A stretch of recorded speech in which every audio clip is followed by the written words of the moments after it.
I will not spin plates to make everyone happy. I will not duck to avoid hitting the glass ceiling. I will not stay in a small box where I cannot control my life. I will not just stand on the sidelines and cheer the team on. I will not carry ancestral baggage, fearful that if I lay it down, there will be no purpose in my life. I will not do something well that doesn't make me happy. I will not speak so softly that my voice is not heard. I will not sit at home while others experience the world. I will not wear masks to avoid being seen fully or upsetting others. I will not convince myself that tomorrow will suffice when it comes to following my bliss. I will not play follow the leader unless I am the leader. Follow your bliss.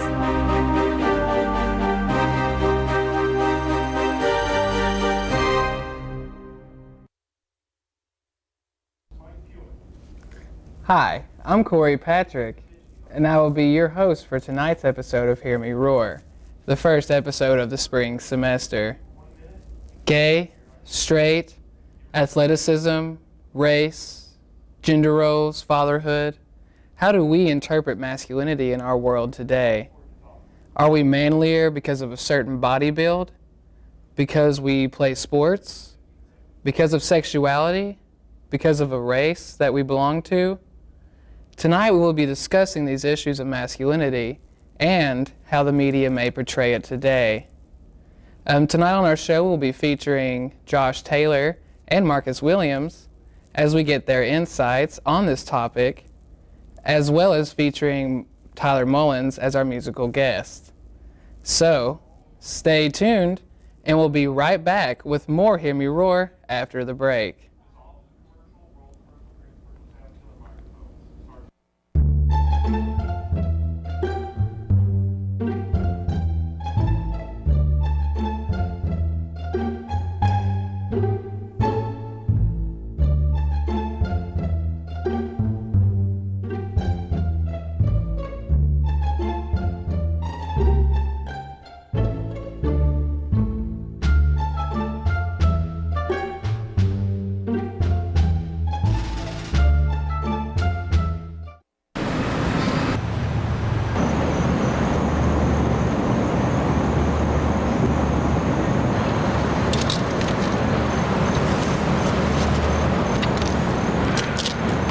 Lord, what fools these mortals be.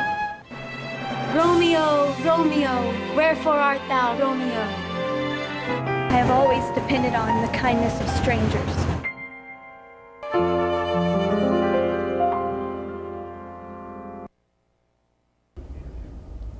Hi, and welcome back to Hear Me Roar.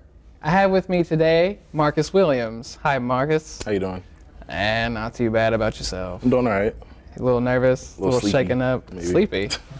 What, is school running you around? Yeah, I've been busy, homework and everything, so, you know, very sleepy. I've been up since like 2 in the morning. Oh my gosh. It gets awful. like that. All right, well, let's get right into our discussion. So what are your views on masculinity? Like when you hear the term masculinity or being a man, what does that say to you? Well, sometimes I feel like, you know, the word masculinity can get, you know, pulled different ways. I mean, since I was a child, you know, my dad has always taught me about masculinity and everything like that. So, you know, I've learned from, you know, watching him growing up through, you know, what he's been telling me through his actions and everything. You know, he's always told me, you know, grow up and be strong, provide for your family at all costs. You know, make sure they're safe. You know, that's pretty much what masculinity is. You know, that's why I'm in college. You know, that's why, you know, I've been trying to get a good job after college and everything, so I can provide for my family one day. And you know, that's like the biggest focus of masculinity to me. Yeah. At least. Yeah. So basically, it's kind of like you're going through college in order to be like the provider of the family. To be like the best person that I can be to provide for my family. Yeah. And exactly. That's how I know, like, I'm a man then, pretty much, you know. Okay, cool. So do you think that the media maybe creates this image of the ideal man, you know? Yeah, definitely. You know, of course, you know, growing up when I was a kid, you know, I thought the perfect man or like the perfect model of masculinity was like Johnny Bravo or some of the other cartoons we see on TV. We see movies, you know, actors like Will Smith, Brad Pitt, and everything. Like, oh, that's a man, you know. Yeah. So, you know, like I said, you know, a lot of people have their own opinions on what masculinity is, and I definitely think the media plays a part in kind of, you know, chopping up the definition of what masculinity really is. So it can get kind of confusing, but, you know, I know what I said was my definition. So a lot of people might really have their own definitions, but, you know, the media does pull it in different ways all the time. Kind of portrays a certain aspect of it. Well, I mean, do you believe that maybe even certain races are set to like a certain standard of masculinity, or? I mean, maybe sometimes. Maybe it's like, you know, different trends or something like that. Maybe for some reason, you know, just from my experience, I've heard some people say that, you know, African American males are more masculine than, you know, Caucasian males, or, you know, other things like that. Like I said, and that probably is because of the media and everything too. So you know, that probably plays a part in why some people would think, you know, different races are more masculine than others. I really don't honestly believe any of it. You know, I think, you know, you're the man you make yourself, pretty much. So I don't think that, you know, being a certain race will portray you to be more of a man than anybody else. But, you know, I really never agree with it. But that could be like believed by some people. Yeah. Okay. Well, I mean, like you said, you used to play sports, right? Mm-hmm. Yeah, I played here. So, like, what happened? Did you get hurt or something? Yeah, I played. Let's see. I'm originally from Washington, D.C. Basically came out here, got recruited to play football. Yeah. And I played for 3 years. I was a defensive tackle, number 92. And I tore my MCL during the spring season. Yeah. And I worked to, you know, get it back strong and everything. Yeah. All right, Marcus, I gotta cut you off, man, but thanks for being on the show. We'll be right back after these commercial breaks.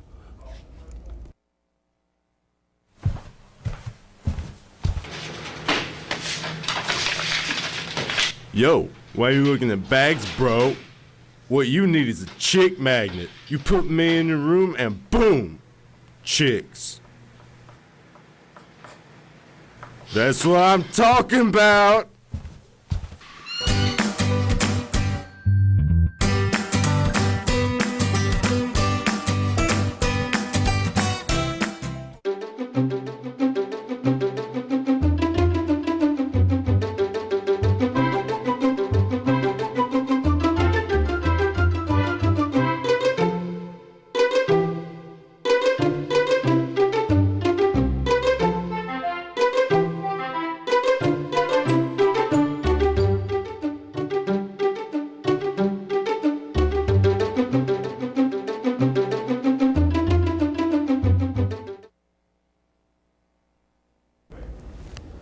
Hi, and welcome back to Hear Me Roar. I have with me here today Josh Taylor.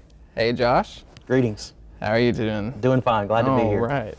You ready to start talking about masculinity? Let's talk. All right. So what is your views on masculinity? We'll start with a simple question. Well, let's see. My first thought about gender is that there are certain sets of ideas that we sort of grow up with. Thinking about what does it mean to be a man, what does it mean to be masculine. And just like Marcus said, we grow up with these certain ideas. When you think of masculinity, you think of strength, providing, being decisive. And when you think about femininity, you might think about nurturing, compassion, and creativity, and so on and so forth. And these are certain ideas or characteristics that we come to expect. It gets interesting, and for some people it becomes problematic when you start to show characteristics or behave in ways that people don't think are appropriate to your gender. So is a man being manly when he fails to live up to those standards? Or is a man being manly when he behaves in different ways? That to me is an interesting question. Mm-hmm. Awesome. So do you think that the media kind of creates this ideal image for a man? I do think so. You can look at examples of magazine covers from Men's Health.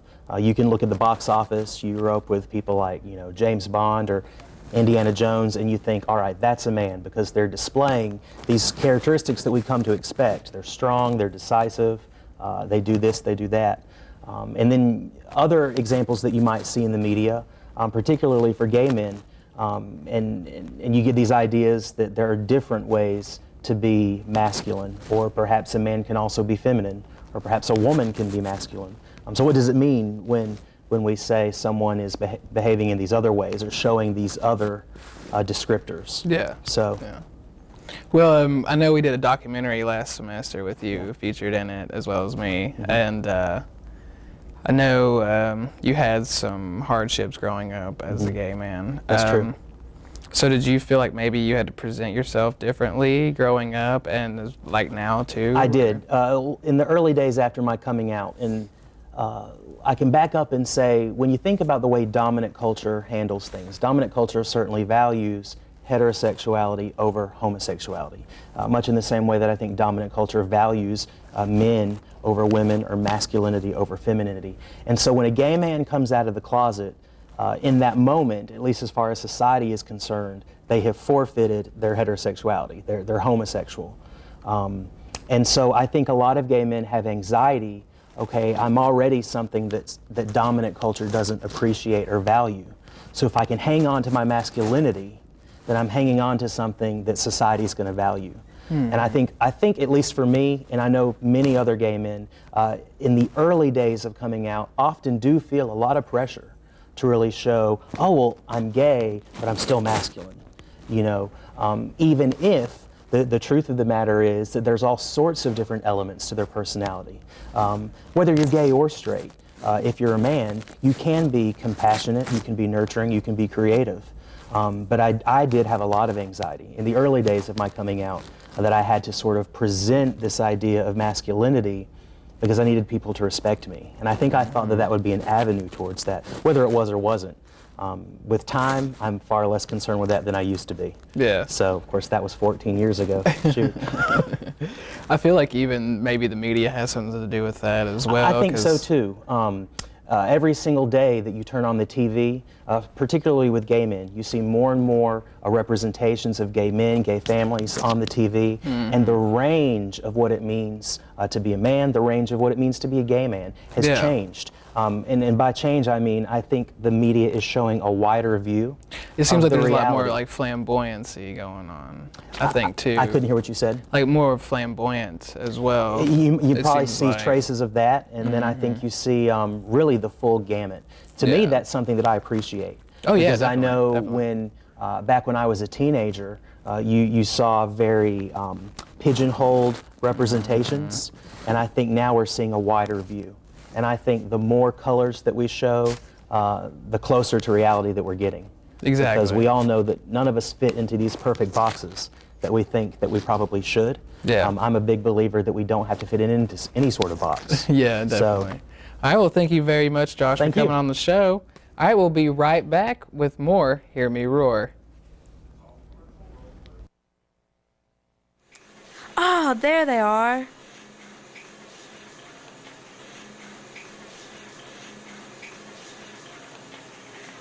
Perfect. Here at Provisions on Demand, we have everything you need right here on campus. We are open anytime you need to stop by. Conveniently located on the lobby floor of Alumni Tower.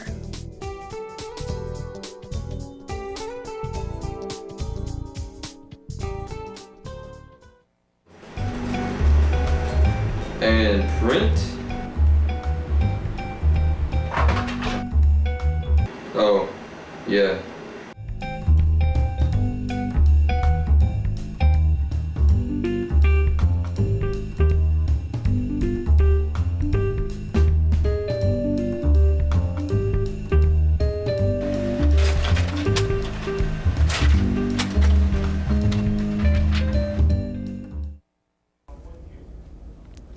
Hi, and welcome back to Hear Me Roar.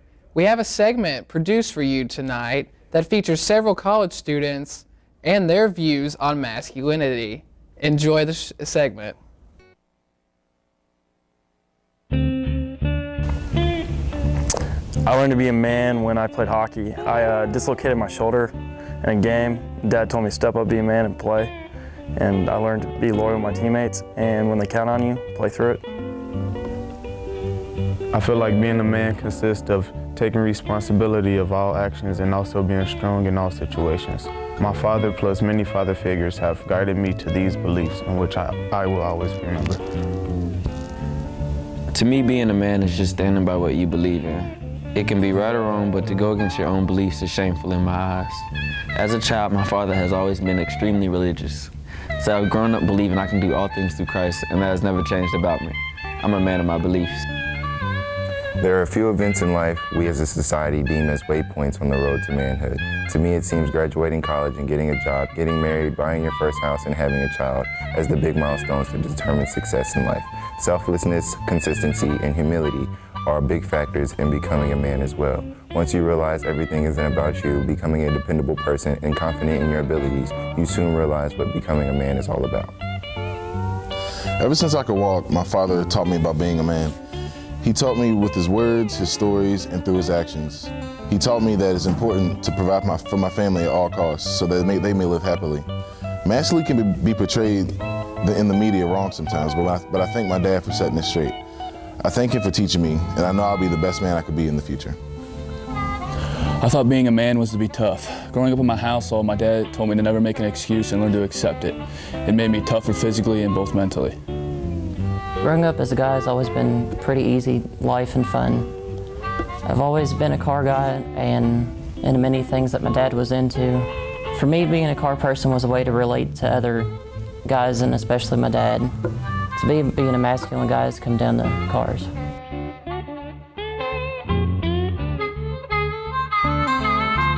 I think that it's portrayed to be tough, courageous,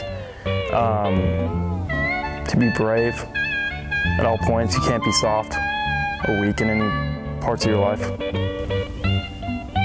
For me, I think it comes down to being successful and financially stable and being a responsible person. I believe that media portrays masculinity as always being tough and strong, not ever showing any weaknesses.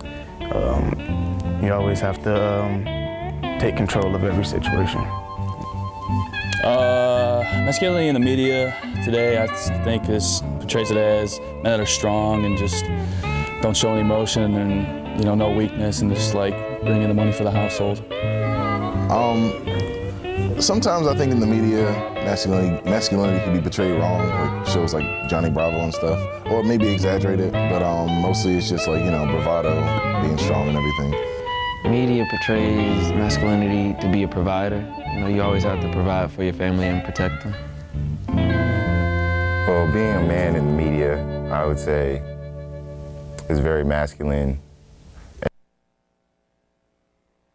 flamboyant.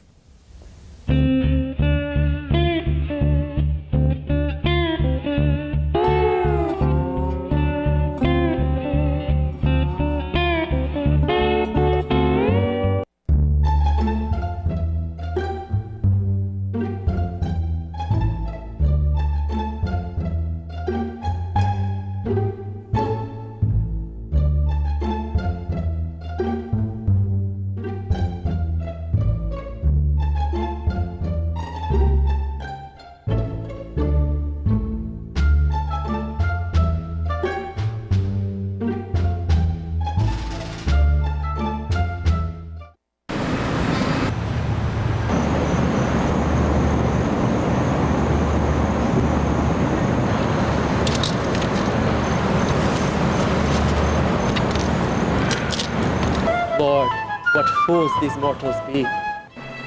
Romeo, Romeo, wherefore art thou, Romeo? I have always depended on the kindness of strangers.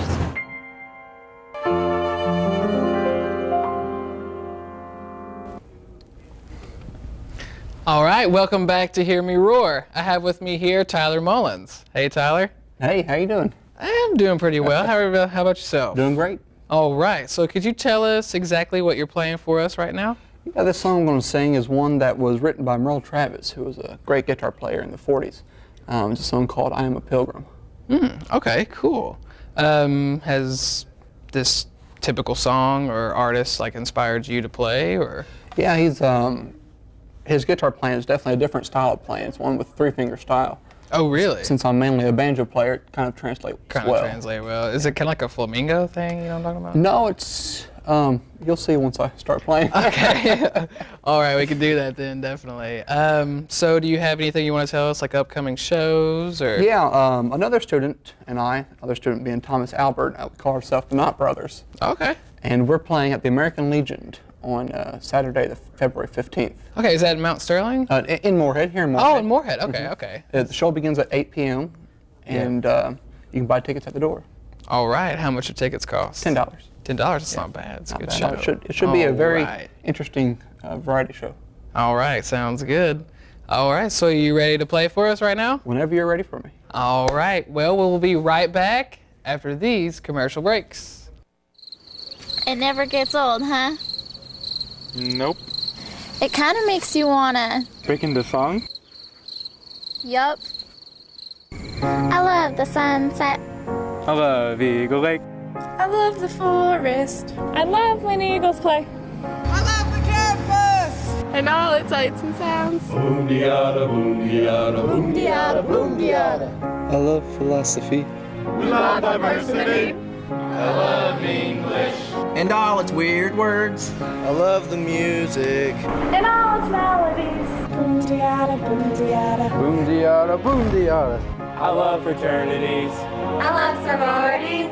I love to draw things. And all the athletes. I love Moorhead. It's such a pretty place. Boom-de-yada, boom-de-yada, boom-de-yada, boom-de-yada, boom-de-yada, boom-de-yada, boom-de-yada, boom-de-yada. All right, and welcome back. You ready to play, Tyler? I'm ready. All right, play away.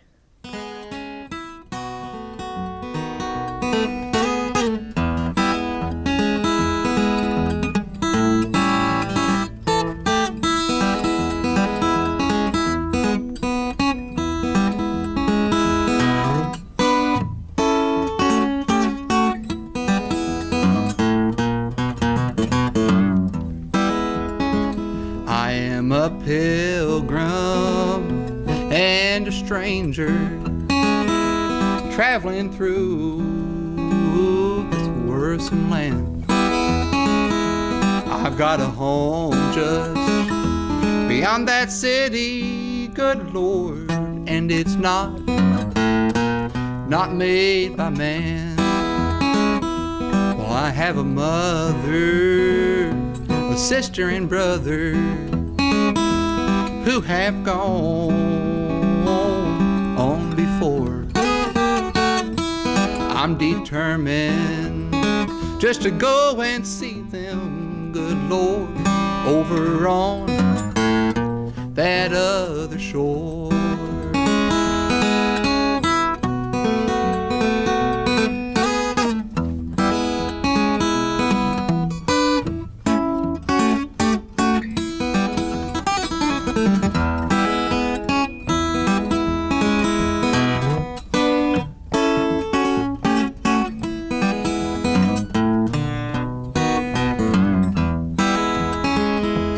I'm going down to the river of Jordan just to bathe my weary soul. If I can just touch the hem of his garment, dear Lord, I believe he will make me whole. I am a pilgrim and a stranger traveling through this wearisome land.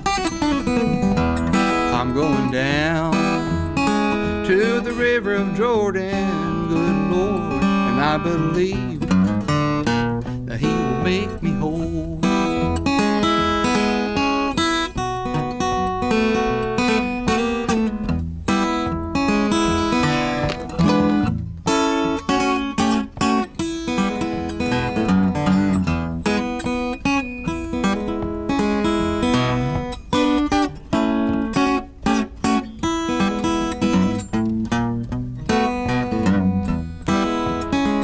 I am a pilgrim and a stranger traveling through this wearisome land.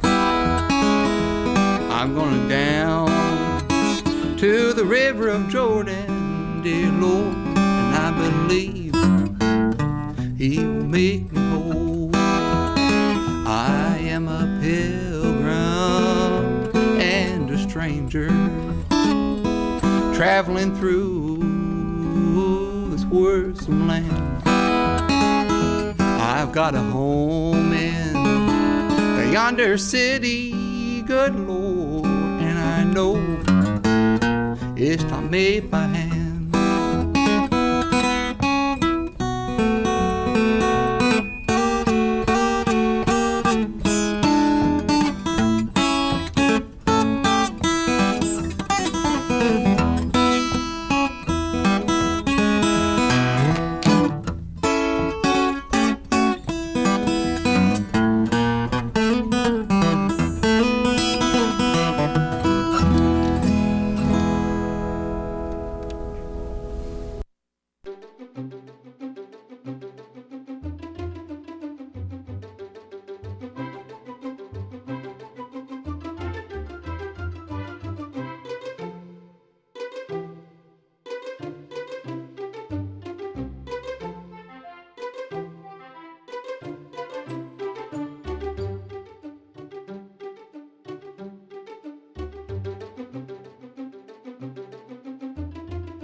All right, and welcome back to Hear Me Roar. I have with me again Tyler Mullins. How you doing? That was a great song. Oh, well, thanks. Great song. So you brought out the banjo this time. I sure did. All right, could you tell us why?